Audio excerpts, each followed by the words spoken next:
मानसी और राघव अपने कमरे में सोए हुए थे। घड़ी में रात के लगभग 2:45 बज रहे थे। राघव का चेहरा पसीने से बुरी तरह भीगा हुआ था। ऐसा लग रहा था मानो उसने अभी अभी कोई भयानक सपना देखा हो। राघव के चेहरे की शिकन बढ़ती ही जा रही थी। उसकी सांसें अचानक भारी हुई और हाफता हुआ वो नींद से जागकर अपने बिस्तर पर बैठ गया। नहीं है, कोई नहीं है, कोई नहीं है, सब वहम है मेरा।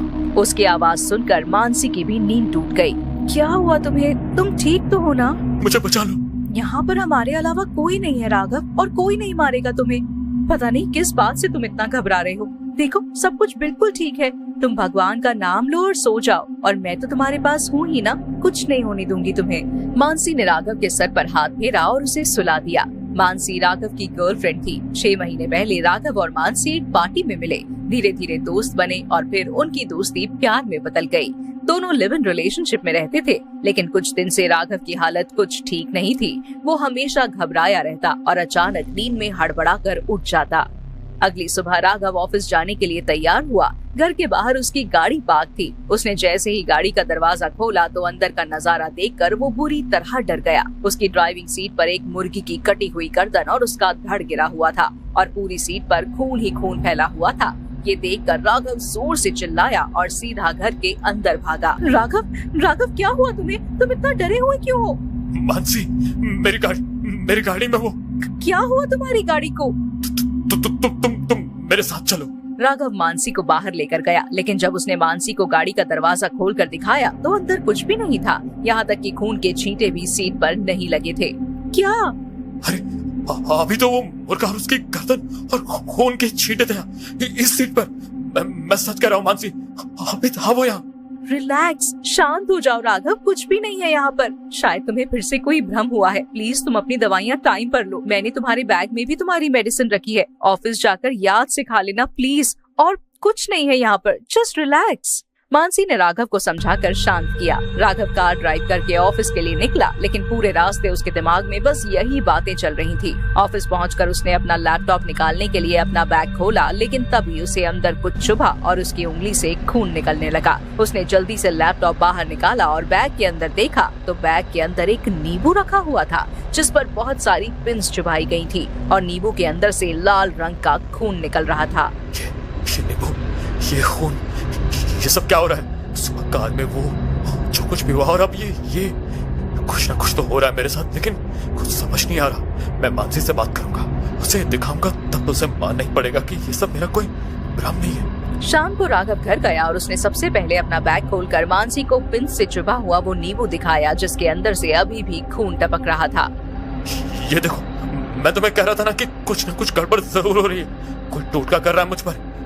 कोई चाहता है कि मैं पागल हो जाऊं, मर जाऊं। शांत हो जाओ राघव, शांत हो जाओ। घर में हम दोनों के अलावा तो कोई रहता भी नहीं है, तो फिर तुम्हारे बैग में ये किसने रखा? सुबह तो घर पर बस मिसेस शर्मा अपने बेटे की शादी की मिठाई देने आई थी। उनके अलावा तो घर पर कोई आया भी नहीं है। कहीं तुम्हारे ऑफिस में तो ऐसा कोई नहीं जिसने ऐसा किया हो? मैं नहीं जानता मानसी, मैं कुछ भी नहीं जानता, लेकिन अगर अब ये सब बंद नहीं हुआ ना तो मैं सचमुच पागल हो जाऊंगा।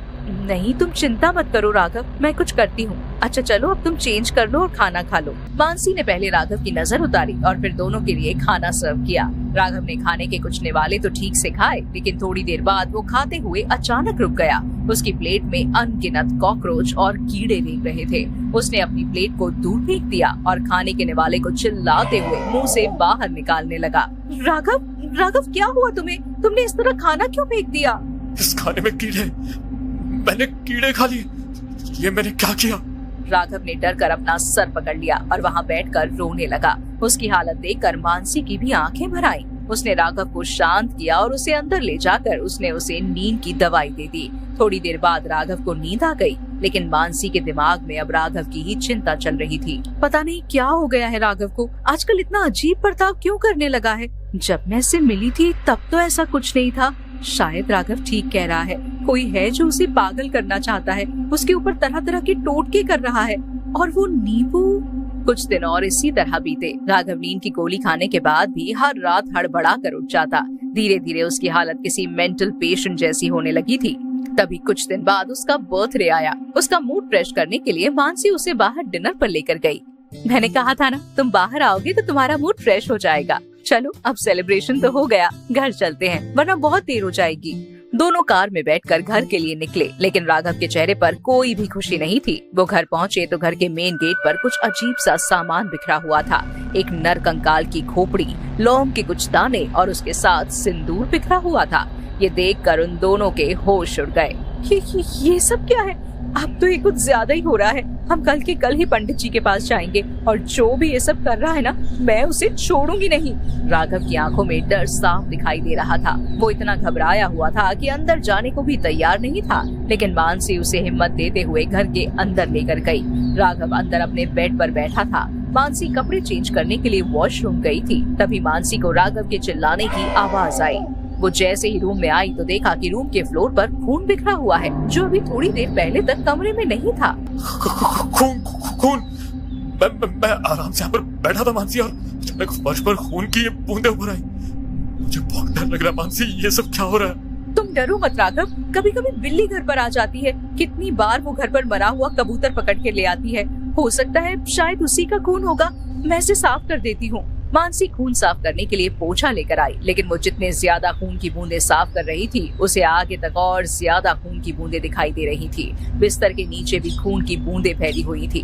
उसने जैसे ही बिस्तर के नीचे से सफाई करने के लिए पोछा आगे बढ़ाया तो कुछ नीचे गिरा। पहले तो मानसी को कुछ समझ नहीं आया, लेकिन जब उसने वो चीज बाहर निकाली तो उसे देखकर उसकी आत्मा सिहर उठी। एक काले रंग की वूडू डॉल किसी ने राघव के बिस्तर के नीचे कील से गाड़ी हुई थी और उसके भीतर अनगिनत पिन्स चुभाई गई थी। मानसी ने जैसे ही एक पिन को बाहर निकाला तो राघव दर्द से चिल्ला उठा। मत करो मानसी, सब बच्चों, मुझे दर्द हो रहा है। राघव की हालत देखकर मानसी की आंखों में आंसू आ गए। उसने वो वूडू डॉल संभाल कर रख दी, लेकिन पूरी रात वो सो नहीं पाई। अगली सुबह राघव के उठने से पहले ही वो घर के बाहर गई और थोड़ी देर बाद वापस आई तो देखा कि राघव बुरी तरह से चिल्ला रहा है। वो दौड़ती हुई कमरे के अंदर गई तो राघव को देखकर उसके रोंगटे खड़े हो गए। राघव ने कमरे का आईना तोड़ दिया था और वो खुद के शरीर पर ही उन कांच के टुकड़ों से घाव कर रहा था। वो पागलों की तरह चिल्लाते हुए खुद को मारे जा रहा था। राघव ये क्या कर रहे हो तुम? ये क्या किया तुमने? मैं बस तुम्हारे लिए मंदिर से रक्षा सूत्र लेने गई थी और ये सब क्या हो गया? इस आईने के उस पार कोई खड़ा था मानसी, मुझे मारना चाहता था वो, इसलिए मैंने आईने को तोड़ दिया मैंने। राघव की हालत देखकर मानसी के आंसू रुकने का नाम नहीं ले रहे थे। उसने रोते हुए जल्दी से राघव कलाई पर सबसे पहले रक्षा सूत्र बांधा और उसके बाद उसके घावों को साफ करके उसकी बैंडेज की। अगले 2-3 दिन तक सब कुछ ठीक रहा, लेकिन चौथे दिन जैसे ही राघव ने ऑफिस जाने के लिए गेट खोला तो उसके दरवाजे पर फिर से उसे एक वूडू डॉल दिखाई दी, जिस पर उसी तरह पिन्स चुभाई गई थी और उसके चारों तरफ 4 कटे हुए नींबू बिखरे हुए थे और उनके अंदर से वैसा ही लाल खून गिर रहा था। उसी समय राघव की कलाई से उसका रक्षा सूत्र भी वहीं पर टूटकर गिर गया, लेकिन उस दिन के बाद लाख कोशिश करने के बाद भी राघव की हालत में सुधार नहीं हुआ। वो बस पागलों की तरह बैठकर अंधेरे कमरे में दीवार को घूरता रहता और मानसी जब भी उसके पास जाती तो वो उसे बड़े ही भयानक तरीके से देखता और जोर जोर से हंसने लगता। तू बचाएगी मुझे? नहीं, मुझे कोई नहीं बचा सकता। तुझे पता है, बस 3 दिन है मेरे पास, बस 3 दिन है मेरे पास, और 3 दिन के बाद मैं मर जाऊंगा।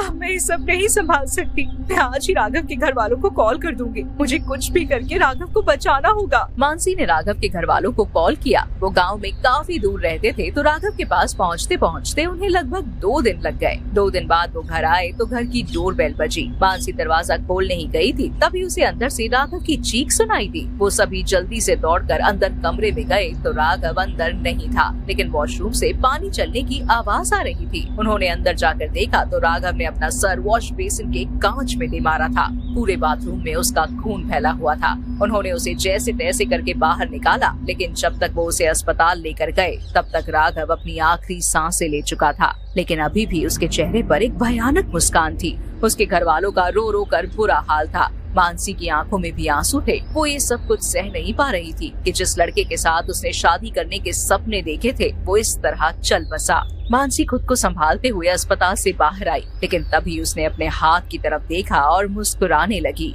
उसके हाथ में वही वूडू डॉल थी जिसका चेहरा बुरी तरह से खराब हो चुका था। तुझे क्या लगा मेरी बहन की जिंदगी बर्बाद करके तू आबाद हो जाएगा? प्रेग्नेंट थी वो और तूने उसे अपनाने से इनकार कर दिया। तेरी वजह से मेरी बहन को मरना पड़ा। नहीं सह पाई वो ये सब, और देख आज मेरे हाथों तू भी मारा गया।